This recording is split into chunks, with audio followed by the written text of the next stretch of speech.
Mas palakasin pa ang mga programa ng gobyerno. Iniutos ni Pangulong Ferdinand R. Marcos Jr. ang pagbuo ng Education and Workforce Development Group. Gayon din ang pagbabalik ng sigla ng Ilog Pasig at pagpapaigting sa humanitarian assistance and disaster response ng pamahalaan. Ang detalye sa report ni Clazel Cordelia.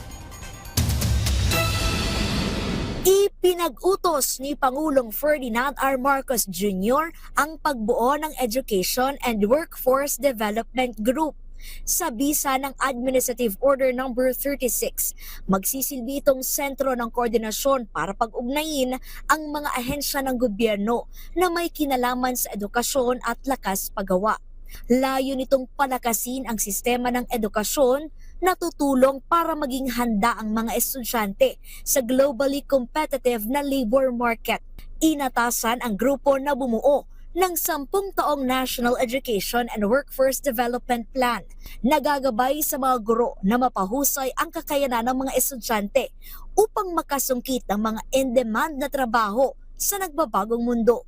Mismong ang presidente ng bansa ang mangunguna sa grupo kasama ang Education at Labor Department, SHED, DMW, DepDev at TESDA. Target ng administrasyon ni Pangulong Ferdinand R. Marcos Jr.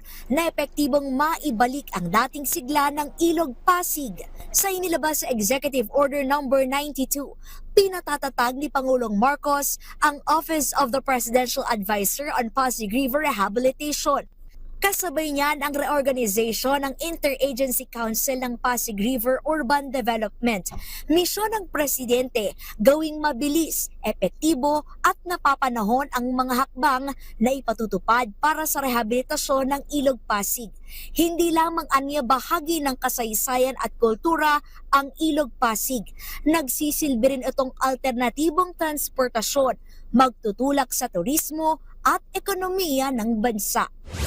Mula sa East Avenue Medical Center, tinanggap ni Pangulong Ferdinand R. Marcos Jr. ang courtesy call ng pinuno ng International Committee of the Red Cross sa Malacanang.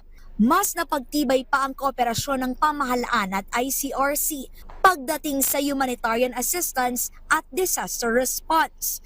Clazel Cordelia para sa Pambansang TV sa Bagong Pilipinas.